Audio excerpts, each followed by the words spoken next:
The first sign that reality was a cracked porcelain plate, not a solid slab, was the mirror. Elias Thorne, a man whose ambition was as sharp and unforgiving as the quantum physics he pioneered, had spent 5 years in a windowless sublevel lab, chasing the ghost of Chronos, time itself.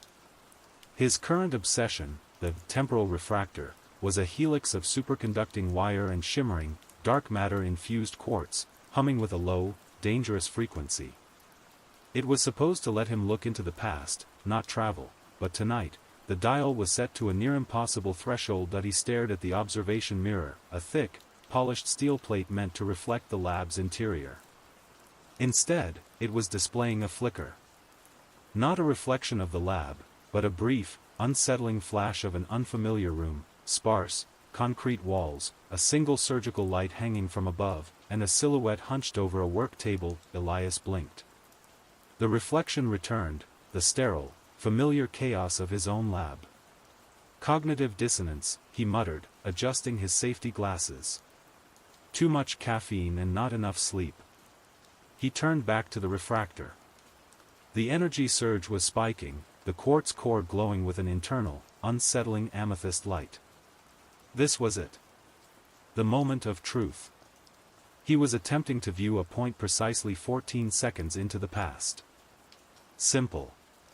Safe. He flipped the main switch, the hum became a shriek.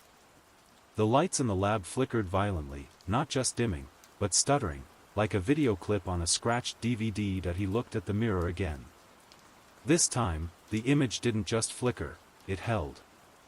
It was still the unfamiliar room, the concrete, the surgical light, but now, the hunched silhouette looked up. It was Elias, but not quite.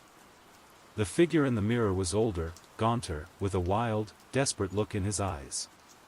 More disturbingly, he was holding a blood-splattered hammer, and his reflection's face bore a fresh, deep laceration across the cheekbone that wasn't on Elias's face now. Elias froze, his breath catching in his throat. Then, the reflection did something impossible. The older Elias raised a trembling finger, not to the glass, but toward Elias's face. And as he did, his lips moved, silent against the refractor's deafening whine, forming 3 words, "Don't build it." A violent surge hit the refractor. The amethyst light exploded into a blinding white flash that swallowed the room. Elias shielded his eyes, staggering back. When his vision cleared, the lab was silent. The refractor was smoking, the quartz core cracked and dark. The emergency lights cast long, jaundiced shadows. Elias staggered to the mirror, heart hammering. The mirror was normal. A perfect, clear reflection of the present moment. Except, he reached up, touching his own cheekbone. Right where the older reflection's laceration had been, he felt a sharp, stinging pain. He pulled his hand away and looked at his fingers. There was a thin, dark line of blood smeared across his skin. A shallow, perfect cut, as though he had been struck by a piece of sharp glass just seconds ago. He hadn't moved. Nothing had touched him. Elias stared at his reflection, a cold, sickening dread crawling over his skin. The older Elias had not just warned him, he had reached through 14 seconds of time and left a physical scar, a proof of impossible contact. And then, he noticed the small, almost imperceptible detail. On the floor, near the charred temporal refractor, wasn't just the smell of burnt metal. There was a faint, metallic odor, like ozone and copper, blood. He knelt down. Hidden beneath the coil of a fallen cable, there was a single drop of dried, blackish blood. Not from his cut, it was far too much for that, and pressed into the concrete floor, almost invisible in the shadow, was a faint, perfect, reverse impression of a thumbprint. It was as if someone had placed a bloody thumb on the floor from the other side of reality and pressed down. Elias stood up, slowly, his hands shaking, not with fear, but with a terrifying, exhilarating realization. His experiment had worked, but it hadn't just looked into the past. It had opened a door. And something from those 14 seconds had just stepped out. The smell of ozone and copper lingered in the air, a chemical signature of shattered temporal barriers. Elias, his scientific terror warring fiercely with his insatiable curiosity, secured the lab. Every wire was disconnected, every access door locked down. He wasn't just hiding a failed experiment, he was concealing an act of impossible self-harm that he placed a petri dish over the bloody thumbprint, careful not to disturb the unsettling reverse impression. It was indented into the concrete, a negative stamp, impossible, he whispered, though the physical evidence screamed otherwise. A normal object displaced in time leaves a standard mark. A reverse impression suggested that the pressure had been applied from a dimension where time flowed backward relative to his own. He moved to his primary computer, a custom-built quantum mainframe nicknamed Oracle. He needed data. He spent the next 4 hours sifting through the refractor's logs, finding the moment of the surge, the blinding white flash, and the subsequent system failure. Then, he found the anomaly. Buried deep within the energy consumption readings was a brief, nanosecond dip, a momentary zeroing out of the local energy grid, followed by an immediate, inexplicable spike. It wasn't a power outage, it was an energy absorption event. Something had momentarily stolen all the power in the lab. Elias leaned closer, rubbing the fresh scar on his cheek. The temporal aperture wasn't just a look-through. It was a transfer point. The older Elias in the mirror hadn't just projected his image and his warning, he had forced a physical passage. Elias began to overlay the energy absorption data with the sublevel thermal scans, searching for a residue, a heat signature, anything that didn't belong, and there it was. A faint, residual cold spot near the lab's main air vent, just big enough to contain a human body, and radiating a temperature far below zero. It dissipated almost instantly, a chilling temporal shadow. Suddenly, the oracle chimed, an alert from the passive atmospheric sensors. It was detecting a highly unusual element in the air, Chroniton particles, the theoretical byproduct of time displacement, but in a concentration high enough to destabilize local molecular bonds. As he stared at the data, the fluorescent light directly above him flickered, then went dark. Elias looked up, annoyed by the minor glitch.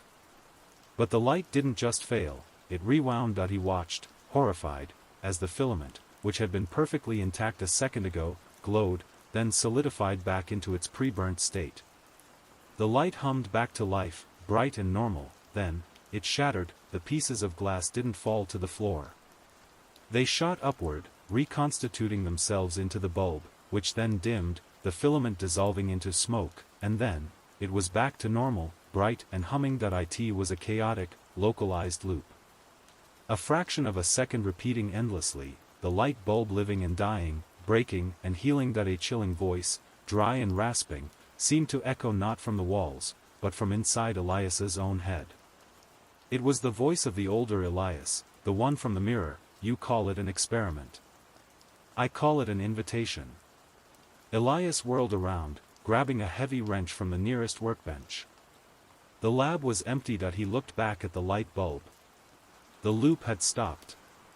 It was normal, but the Chroniton particle reading on the oracle was spiking wildly, concentrated right next to the air vent, the location of the temporal shadow. The vent cover, a large metal grate secured by 4 heavy bolts, began to rattle. Slowly, painstakingly, the bolts turned outward, unscrewing themselves against the laws of mechanics, friction, and gravity. The cover clanged to the floor, revealing the dark, oily vent shaft. Elias raised the wrench, his heart pounding a desperate rhythm against his ribs. From the darkness of the vent, a hand emerged. It wasn't the scarred, desperate hand of the older Elias. This hand was too long, the fingers skeletal and delicate, covered in skin the color of aged parchment. It groped blindly, not toward Elias, but toward the cracked quartz core of the temporal refractor. It was reaching for the source of the glitch. It was reaching for the echo. The hand that emerged from the vent shaft was an offense to biology. It was not merely thin, it was compressed, as if it had been flattened between 2 infinitely heavy panes of glass. As it reached for the ruined quartz core of the refractor, a faint, high-pitched static sound, just above the threshold of human hearing, filled the lab. Elias reacted on instinct, adrenaline overriding logic. He hurled the heavy wrench at the emerging appendage. The wrench struck the skeletal hand with a dull, sickening thud. The hand did not recoil, did not bleed. Instead, where the metal made contact, the skin rippled, like a stone dropped into viscous, dark water, and the hand stretched instantly, absorbing the impact. extending its reach further toward the refractor. Elias took a frantic step back as the creature began to slide out of the vent. It was tall, impossibly slender, its body warped and attenuated by the temporal stress of its passage. It wore no clothes, only a sheath of pale, dusty skin that seemed to barely contain its framework. It moved with a disconcerting lag, its motion slightly out of sync with the sounds they produced. A foot would scrape the concrete, and the sound would follow a half-second later. The creature's face was the most horrifying detail.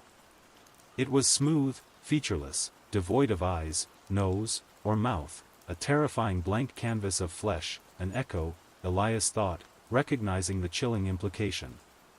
A temporal distortion that gained mass. It's the ghost of the refractor's failure. It didn't notice Elias, its sole focus was the fractured quartz.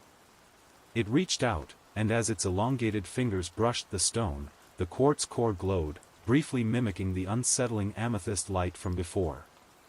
The high-pitched static intensified, forming a sound that wasn't a scream, but a muted, endless resonance, vibrating in Elias's teeth and skull. Elias knew if the echo managed to fully absorb the residual Chroniton energy from the core, its hold on this reality would solidify.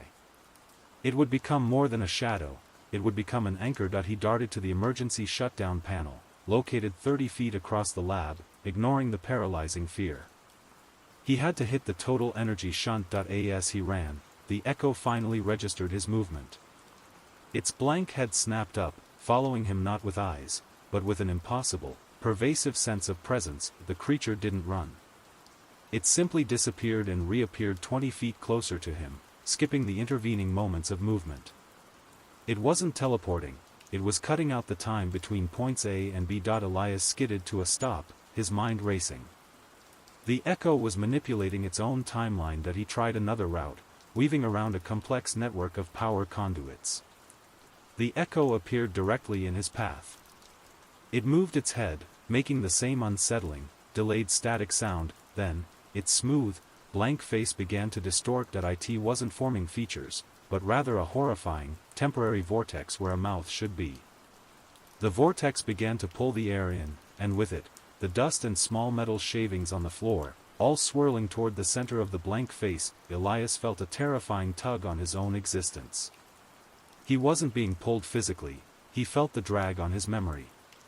Fleeting moments, his 10th birthday, his graduation day, his first kiss, flashed through his mind, not as recollections, but as things being violently stolen. The vortex was sucking his personal timeline. He raised his arm to shield himself, and saw a fleeting, impossible image in the echo's temporary maw, the terrified face of the older Elias, screaming silently, trapped within the energy vortex. The older Elias hadn't just been warning him in the mirror, he was being consumed by the echo. Elias stumbled back, breaking the pull, his chest heaving. He had mere seconds. He pivoted and threw the nearest object, a dense, liquid-filled beaker labeled stabilization solution, directly at the refractor's quartz core. The beaker shattered, drenching the cracked quartz in the thick, chemical solution. Immediately, the amethyst glow faded. The high-pitched static sound cut out, replaced by a wet, gurgling hiss. The echo froze, its terrifying vortex face collapsing back into smooth, pale flesh. The creature recoiled, not in pain, but in sheer, temporal confusion. The solution had neutralized the Chroniton residue, temporarily cutting the echo's link to the source of its power. This was his chance. Elias sprinted to the energy panel and slammed his hand down on the shunt button. The lab went pitch black. The emergency generator kicked in instantly, flooding the room with red, pulsating light. Elias looked back. The echo was gone. The air vent was still open, but the chilling cold spot and the Chroniton particles had vanished. Only the reverse thumbprint remained, a silent, bloody promise. Elias leaned against the panel, slick with cold sweat. He had bought himself time. But he knew, with chilling certainty, that this was not a creature of space. It was a creature of time. And it was still inside his timeline, somewhere, waiting for the echo to resurface. The emergency lights bathed the ruined lab in a desperate, arterial red. Elias Thorne, heart rate finally slowing from a frantic drumbeat to a heavy, labored thump, surveyed the scene. The temporal refractor was inert, coated in the residue of the stabilization solution. The vent was open, dark, and silent. That he hadn't defeated the echo, he had merely expelled it, temporarily stripping its anchor and forcing it back into the chaotic temporal eddies from which it emerged. Elias walked slowly back to his main console, the Oracle. The computer was still logging data, revealing the horrific truth of the attack. The energy consumption logs showed that when the echo had materialized, it had not drawn power, it had drawn time. It had consumed the quantum seconds around it, creating the localized lag and the skip movement effect. The sensation of his memories being pulled was not a hallucination. The echo was literally eating his past to fuel its presence in his present. If it feeds on Chroniton particles and localized time, then it needs a source, Elias muttered, running a hand over the still stinging cut on his cheek. It needs an anchor point that is perpetually out of sync with my reality. He focused on the lab's internal surveillance footage. The cameras had, predictably, failed during the power surge. But the magnetic tape backup, meant for precisely this kind of power failure, was still intact. Elias ran the footage from the moments immediately following the white flash. The screen flickered to life, static, then the red-lit interior of the lab. He watched the replay. The vent cover hitting the floor. The hand emerging. The full form of the echo sliding out. Its focus on the refractor. Then, the frame froze on the moment the creature had moved to intercept him. The temporal skip. Elias zoomed in, focusing on the echo's feet in the fraction of a second before it reappeared in his path. There, on the dusty concrete floor where the echo was about to be, was a faint, rippling distortion. It looked like heat haze, but it was freezing cold. The temporal shadow he had detected on the thermal scans, and resting right in the center of that distortion, almost invisible, was a small, polished object. Elias scrubbed the footage back and forth, refining the image. The object was a pocket watch. Old, brass, with a heavy chain, resting on the floor just a moment before the echo's full mass solidified in that spot. It was the calling card. The anchor. He frantically searched the physical lab floor around where the echo had appeared, ignoring the slick residue of the stabilization solution. Near the vents, partially obscured by the fallen grate, he found it. The pocket watch was heavy, unnaturally cold to the touch, and ticking with an audible, loud, mechanical clack-clack-clack that was far too slow. He flipped it open. The brass case was tarnished, the glass crystal cracked. But the face was pristine, with Roman numerals and elegant, delicate hands. The disturbing part?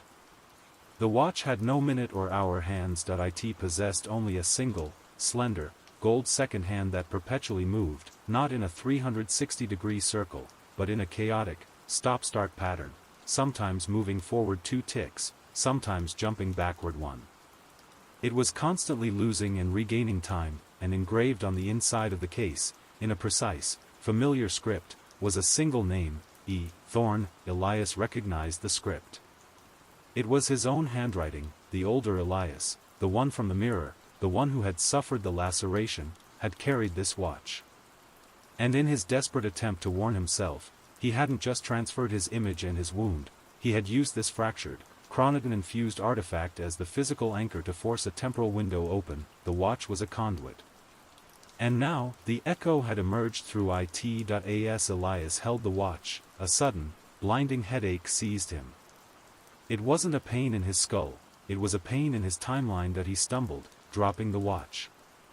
When it hit the concrete, the impact jarred the mechanism, and the single second hand jumped wildly, forward 3 ticks, then violently backward 6. That instant of temporal reversal, the lab lights, still glowing red, flickered, and on the large observation mirror, where the older Elias had first appeared, a new image flashed, quicker than a thought. It was the same unfamiliar concrete room, the surgical light, and the hunched figure of the older Elias. But this time, the figure was looking not at the mirror, but down at the table. And on that table, laid out in a horrifying, orderly row, were 10 identical brass pocket watches. The older Elias wasn't just warning him about one echo. He was warning him that this horror was meant to happen 10 times. Elias scrambled back, staring at the inert watch on the floor, the truth hitting him like a physical blow. The echo he just fought was just the first wave.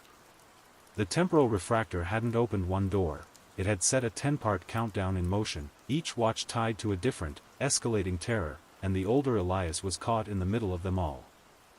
The single, chaotic second hand of the pocket watch lay silent on the concrete.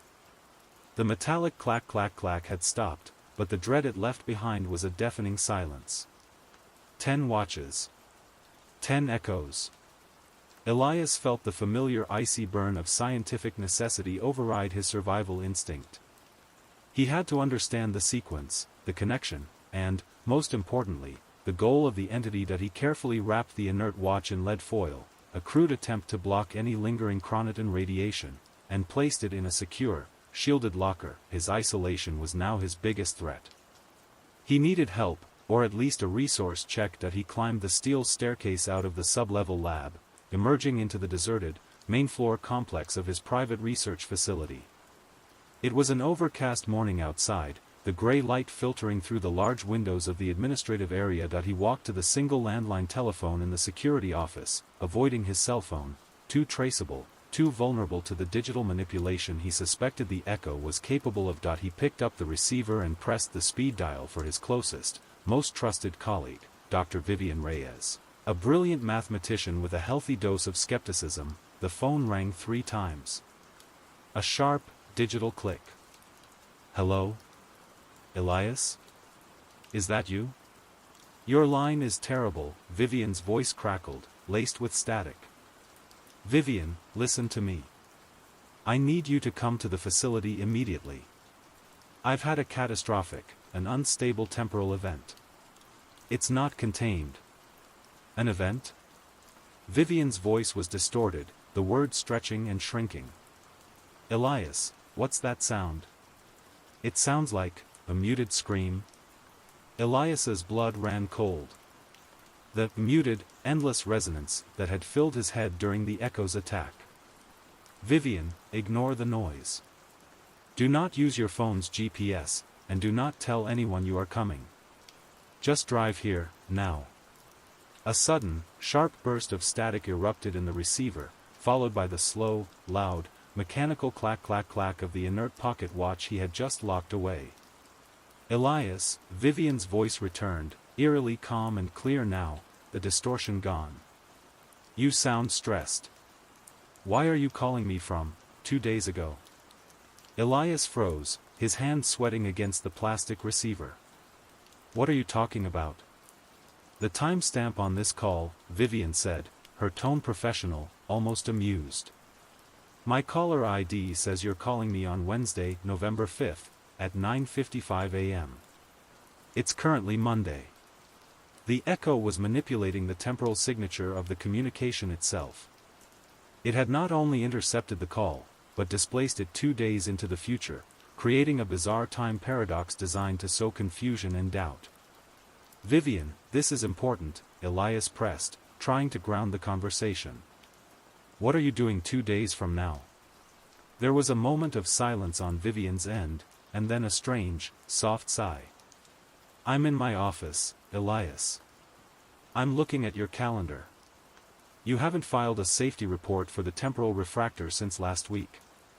You're marked as incommunicado for today, Monday, November 3rd. Then, her voice dropped to a chilling whisper. And the Echo has left you a message. Elias gripped the receiver so hard his knuckles turned white. What message? I'm looking at the glass of my office window, Elias. The condensation. Someone wrote something on the inside. A new sound began to filter through the phone, a dry, scraping noise. It says, "He who rewinds, rules." The scraping sound intensified, and Vivian let out a small, terrified gasp. Elias, the message is writing itself backward on the glass. It's reversing. The letters are lifting away, one by one. Anne. Elias, I think I see the reflection of a hand in the glass that isn't mine. Vivian, get out of there, now.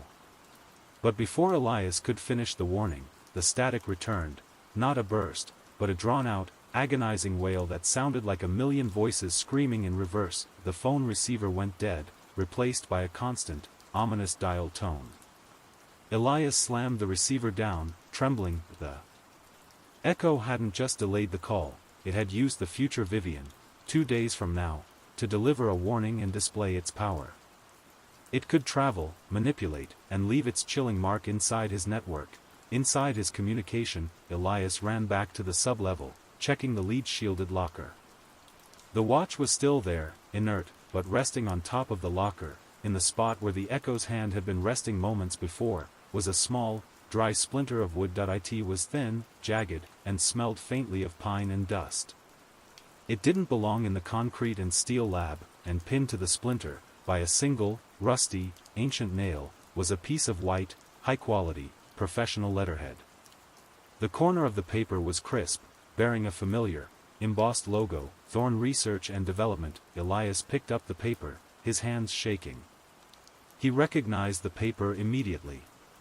It was the letterhead from his father's old, original office, a building that had been demolished 20 years ago. Written on the paper, in that familiar, desperate script of the older Elias, were 2 words: find her. The message, find her, was a terrifying demand scrawled by his future self, pressed onto letterhead from a building that no longer existed. Elias realized the horror was escalating. The echo wasn't just confined to the temporal surge point, it was actively using the past to communicate in the present. The splinter of wood, Elias noted, was pine, a material used in the old foundational framing of his father's original office, the very first TRD building. This wasn't just letterhead, this was a physical piece of a demolished past, violently dragged forward in time. He retrieved the laptop from the security office, ensuring it wasn't connected to the facility's main network. He had to assume the echo was now inside his digital sphere, ready to disrupt any communication. First, he searched historical archives and city blueprints for the old TRD building site. It had been demolished exactly 20 years ago, replaced by a large, unremarkable public park. Elias needed a name.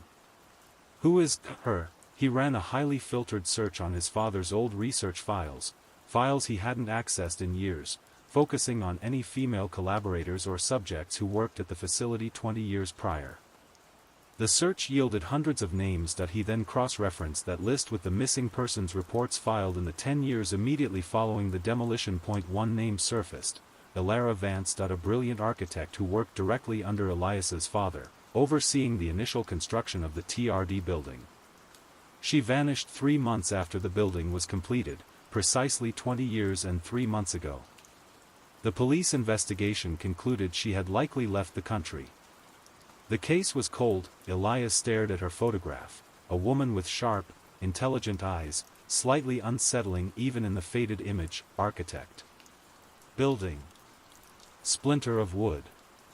The connection was concrete. The note was a plea to find the woman who knew the secrets of the original structure. The secret Elias's father, and perhaps the echo itself, was tied to. He armed himself with a heavy-duty flashlight and a non-conductive carbon fiber rod. He didn't bring a phone, he was going off-grid. He drove 20 minutes to the site of the old building, now Heritage Park. It was midday, and the park was populated with dog walkers and families, a mundane veneer over a place of dark history. Elias found the precise location of the original structure's cornerstone, marked by a plaque dedicated to his father's vision. He searched the area, his heart pounding a nervous rhythm. He wasn't looking for a grave or a hidden clue, he was looking for a temporal signature. He stopped near a massive, old oak tree that would have stood just outside his father's corner office window. The Chroniton reading on his portable sensor, which he had pulled from the lab's wreckage, began to spike wildly. This was the source of the echo's transfer point. He knelt down, sweeping aside loose mulch and leaves. The carbon fiber rod scraped against something hard beneath the soil. It was a small, square section of rough-cut granite, unlike the modern landscaping stone. It was a leftover piece of the building's original foundation, and carved deeply into the center of the granite, clearly visible through the accumulated dirt, was a complex, interlocking pattern, an architectural symbol that looked like a Mobius strip intersecting with an infinity loop. It was Elara Vance's signature design. As Elias wiped the dirt away, the air above the stone began to shimmer. The midday heat seemed to twist, but the chill of the temporal shadow was unmistakable. A new sound began, not the mechanical clacking of the watch, but a soft, desperate scratching sound, coming from within the granite. Elias pressed his ear to the cold stone. The scratching was irregular, frantic, punctuated by the faint, muffled sound of a woman weeping, then, a chilling, deliberate voice, dry as parchment and utterly featureless, echoed from the stone, the voice of the echo. "She is not missing, Elias. She is merely out of sync. She is still building." The scratching stopped. In its place, Elias heard a soft, repeated tapping, like a prisoner marking the days. Tap. Tap. Tap. Elias recoiled, shining his powerful flashlight onto the granite. The carved Mobius symbol was now glowing with a faint, deep red luminescence. And in the center of the granite block, the stone itself seemed to become translucent, like red-tinted glass. Through the translucent stone, Elias saw a shocking, impossible sight: a woman, thin and pale, her clothes dusty and torn, trapped in a small, cramped space that looked like a cellar wall. It was Elara Vance. She was still alive, trapped within a wall that shouldn't exist. 20 years later, eternally tapping on the granite, and standing next to her, towering over the terrified architect, was the terrifying, attenuated silhouette of the Chronos echo, its blank face turned directly toward Elias. It hadn't left the time stream, it was merely lurking in the time between the stone and the light, using Elara's prison as its new anchor. The image in the granite, Elara Vance, trapped and weeping in a 20-year-old cellar wall, was the most chilling sight Elias had ever witnessed. The Chronos echo, a looming, attenuated shadow, stood sentinel over her. The muted scratching from the stone had ceased, replaced by the echo's dry, rasping statement: "She is merely out of sync. She is still building." The echo's intention was clear: Elara Vance was not a victim, she was a tool. She was the architect who knew how to build a structure, perhaps a temporal one, that the echo was now using to bridge the time gap. Elias had to get her out, but he couldn't simply smash the granite. Breaking the physical anchor might shatter Elara's current, fractured temporal state, killing her, or worse, fully releasing the Chronos echo into the present, armed with 2 decades of accumulated temporal energy. He knelt by the stone, shining his flashlight into the reddish, translucent glow. He kept his voice low, projecting his words into the temporal distortion. "Elara. Dr. Vance, listen to me.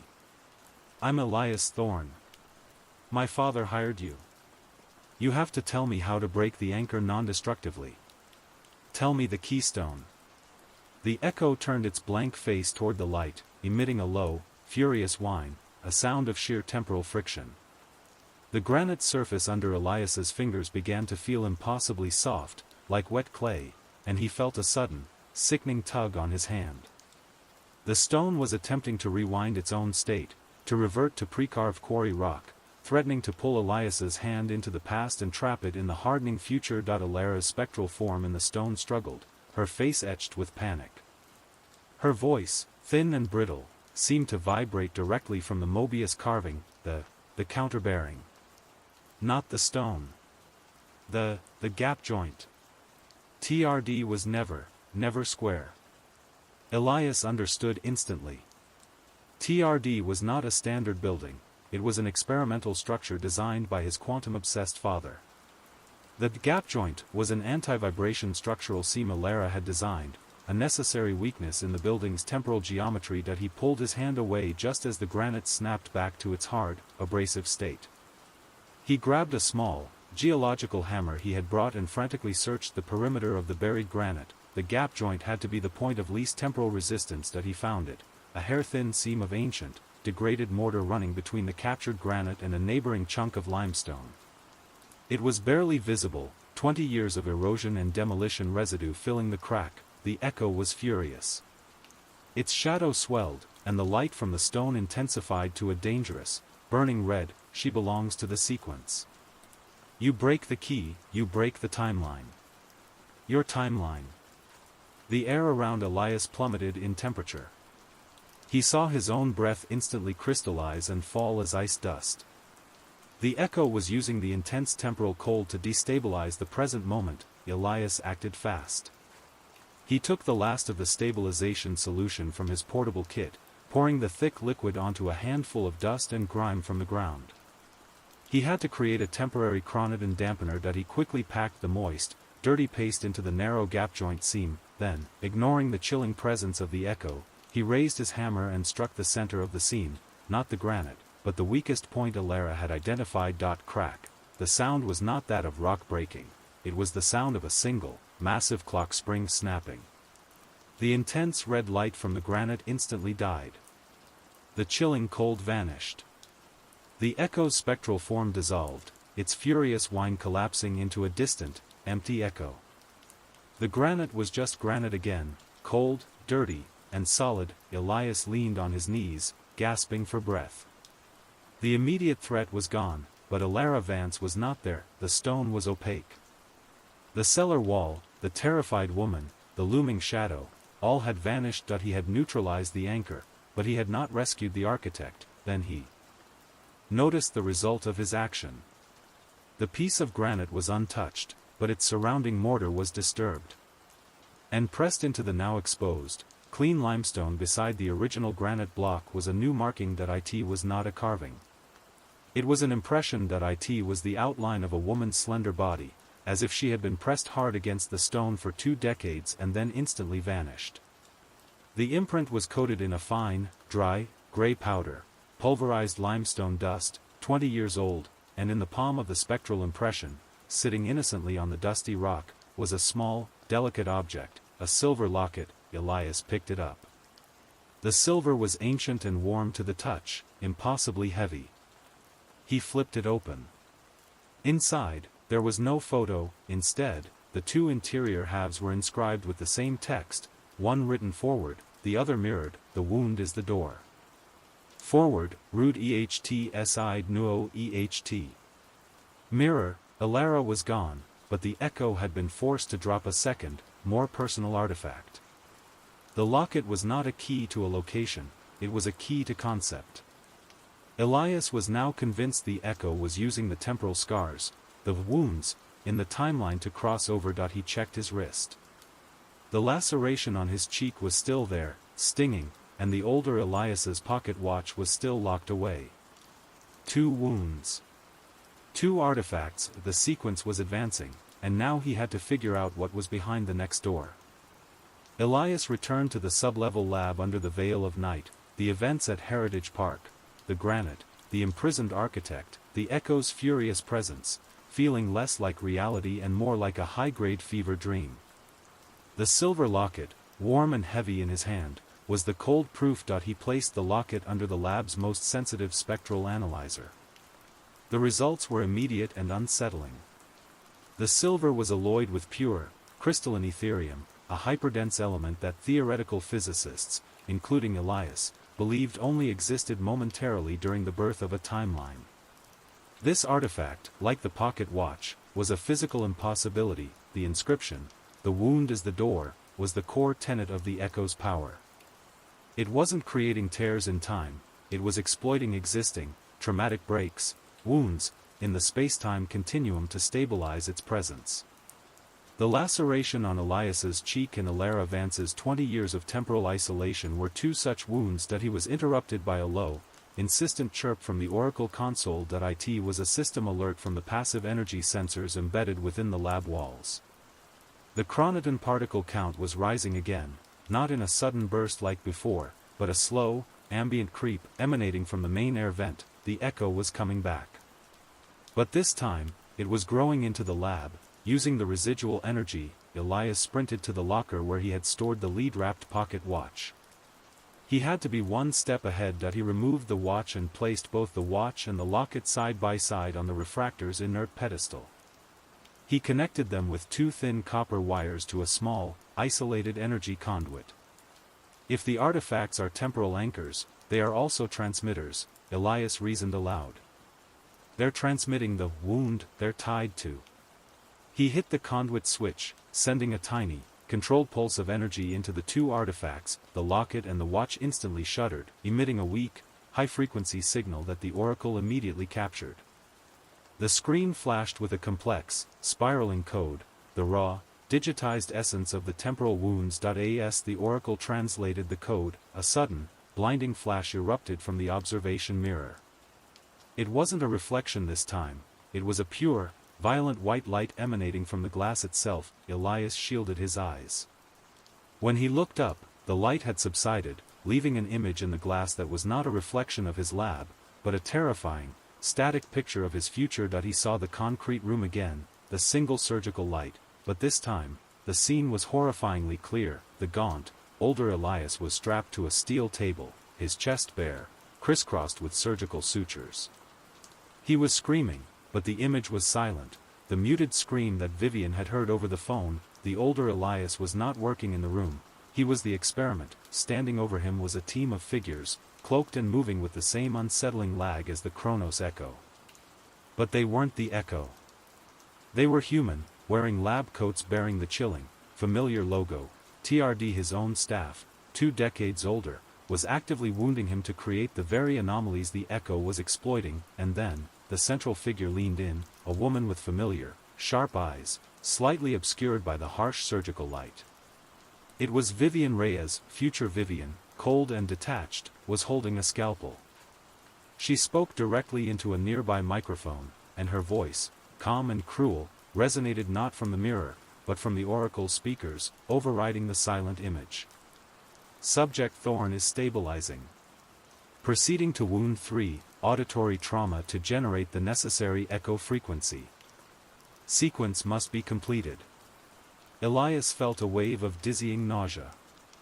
His future wasn't the scientist, it was the victim, deliberately being harmed by his most trusted friend to complete the echo's 10-part sequence. The image fractured, and the mirror returned to a normal, clear reflection of the present lab, but the Oracle had captured the final data set from the combined artifacts. The code for the next wound, wound 3, was auditory trauma. Elias looked around the silent lab, his ears ringing with the echo of his future self's muted scream.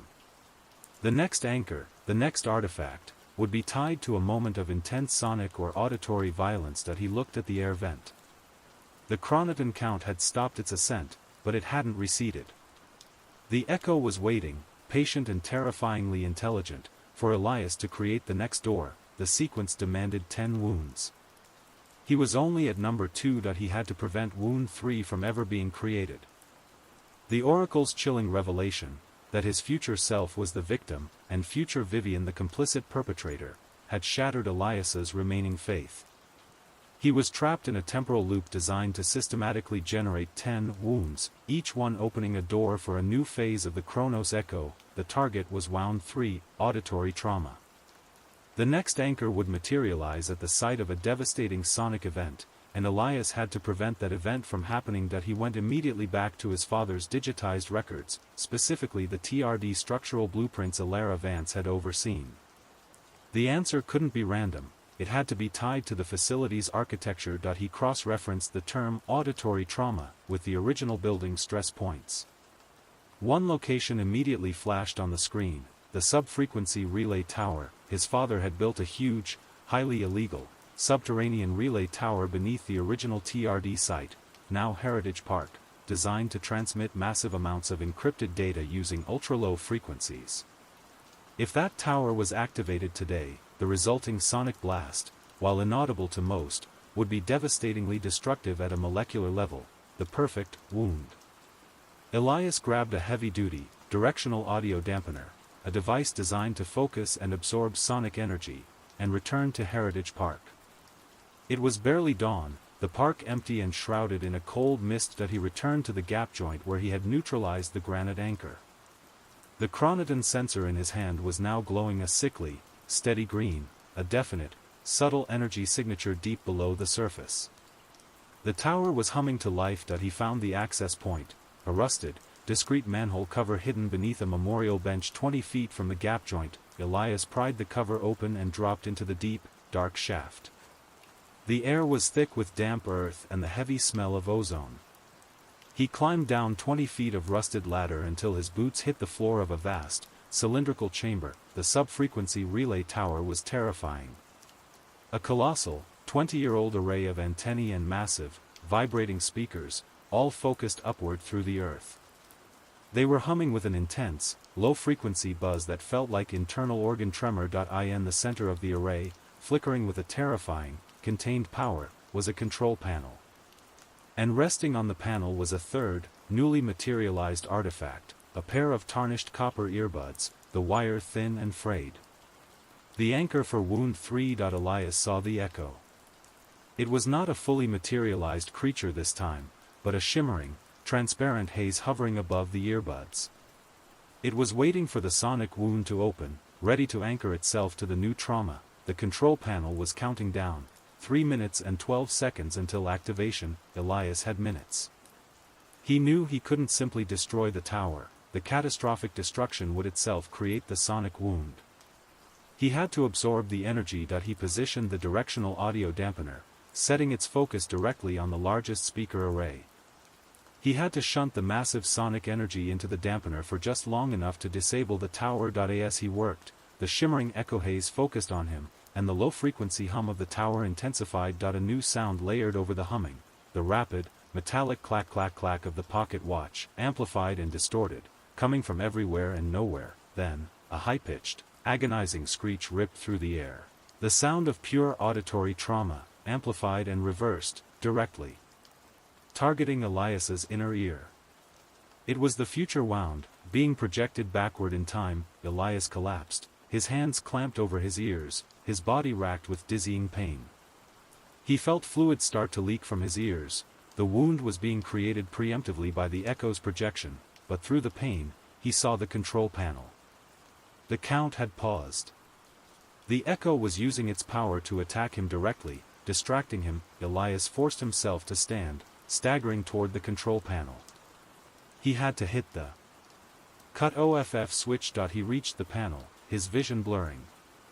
He snatched the copper earbuds off the console. The anchor felt icy cold and vibrated with the echo's projected screech. Just as his finger reached the switch, a figure dropped down the access shaft behind him. It was Vivian Reyes. She was wearing a standard TRD jumpsuit, her expression one of utter, cold terror. Elias. Stop. You have to let it happen, she screamed, her voice cracking with fear. Elias spun around, confused. Vivian? You shouldn't be here. Did you let the echo manipulate you? No. I'm here now, in the present, she shouted. The future me, the one who spoke on the phone, warned me. She said the only way to stop the 10 echoes is to let the first 3 happen. They're necessary calibrations. If you stop wound 3, the entire temporal sequence will become unstable, and the echo will manifest everywhere at once. She pointed frantically at the control panel. 10 seconds, the countdown had resumed. You have to let it reach 0. The real wound is the only thing that can contain the echo.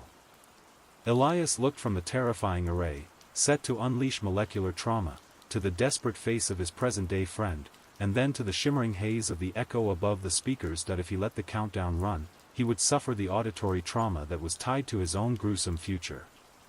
If he cut it off, he risked unleashing 1,000 echoes. The timer flashed. 00:00:03. Elias made his choice. He hurled the copper earbuds, the anchor for wound 3, directly at the shimmering haze of the echo. The echo haze shrieked, a deafening sound that was simultaneously inaudible and felt like pure gravity. It was forced to materialize slightly as it tried to catch the anchor. Elias slammed his hand down on the cut off switch. The massive speakers instantly died, the intense vibration stopping mid-cycle. The chamber plunged into silence. The echo haze flickered violently, then collapsed into a pile of fine, black, inert dust where it had materialized. The attack was averted. Vivian sank to her knees, breathing heavily. Elias, I think you just broke the timeline.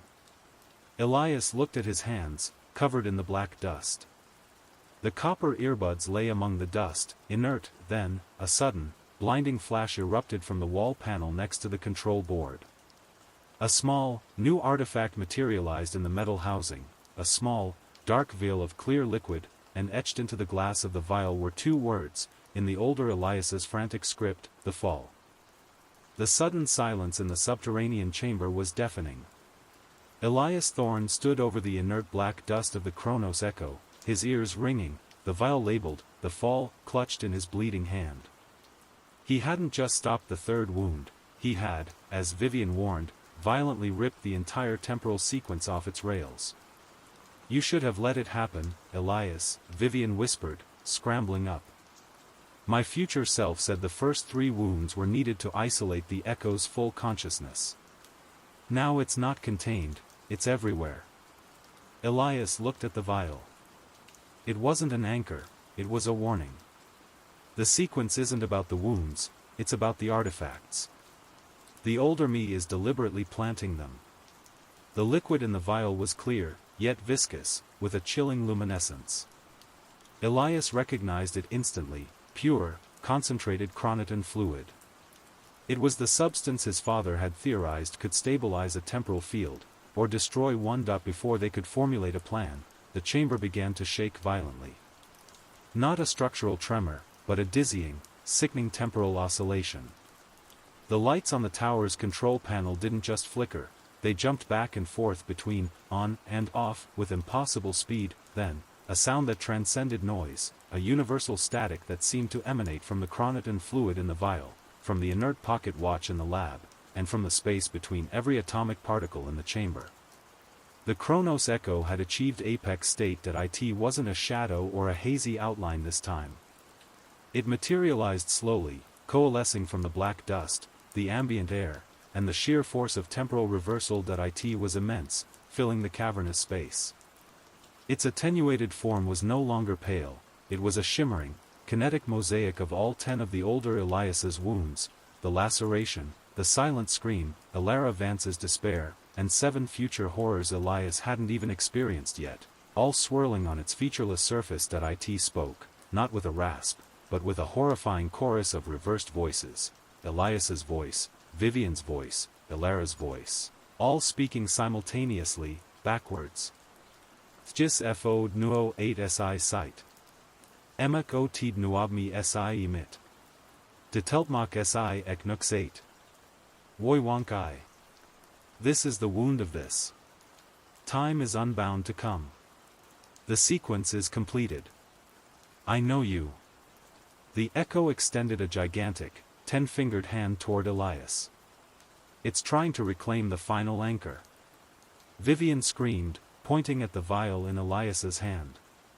"The Chroniton fluid is the key to sealing it away." Elias understood. The fall wasn't a warning about physical doom, it was the final wound required to complete the sequence and anchor the echo permanently. The older Elias was trying to give the current Elias the weapon to stop it, but the apex echo was moving too fast. It grabbed Vivian, its massive, kinetic hand closing around her, pulling her into its swirling vortex of temporal wounds. "Elias! The sequence must be contained," she cried, her voice warping into the echo's backwards chorus. Elias had one chance. He couldn't kill the echo, it was an ontological necessity of his own experiment. He had to use the Chroniton fluid to seal it out of the present. He raised the vial high, facing the towering temporal entity. He knew what he had to do. The fall was the final wound, and the fluid had to be introduced to the most vulnerable, least protected space in the current timeline, the moment of first contact. He raised his hand and brought the vial down hard, not on the echo, but on the scarred skin of his own cheek, the location of wound 1. The glass shattered. The hyperdense Chroniton fluid instantly saturated the laceration. A blinding, cataclysmic white light erupted from the wound. The pain was absolute, a reversal of his entire nervous system. The apex echo shrieked, its entire form convulsing violently. The fluid, introduced at the very first point of contact, acted like a temporal solvent, violently dissolving the echo's anchor point in the present reality. The creature began to rewind itself. Its swirling form contracted. The light dimming. Vivian, who had been half absorbed, dropped to the floor, gasping. The echo shrank, not fading, but collapsing backward, through the air, through the black dust, and violently, silently, back up the vent shaft. The moment it was gone, the chamber was silent again. The chilling cold vanished, replaced by the mundane dampness of the underground. Elias slumped against the wall, breathing raggedly. The cut on his cheek was gone, not healed, but erased. The skin was smooth, pristine, as if the laceration had never existed. The Chroniton fluid had closed the first temporal wound. It's gone, Vivian whispered, trembling. No, Elias corrected, staring at his reflection in the dark, still surface of the Chroniton fluid puddle on the floor. It's sealed. Back into the future where it originated. He looked at the control panel. The tower was inert. The countdown was finished. Then, Elias reached into his pocket and pulled out his father's old handkerchief. He began to wipe the fluid off the floor, but something caught his eye. The pocket watch, which had been locked in the lab, was now resting next to the discarded copper earbuds. And etched on the silver surface of the locket he had left in the lab, was a new, faint message, 10. Elias understood. He had sealed the echo out of the present, but not out of the timeline. He hadn't broken the sequence, he had merely delayed it. He had experienced the first 10 parts of a loop that was endless. His scarred future was still out there, waiting. And his first experiment was only the beginning of an infinite cycle. This concludes the Chronos Echoes.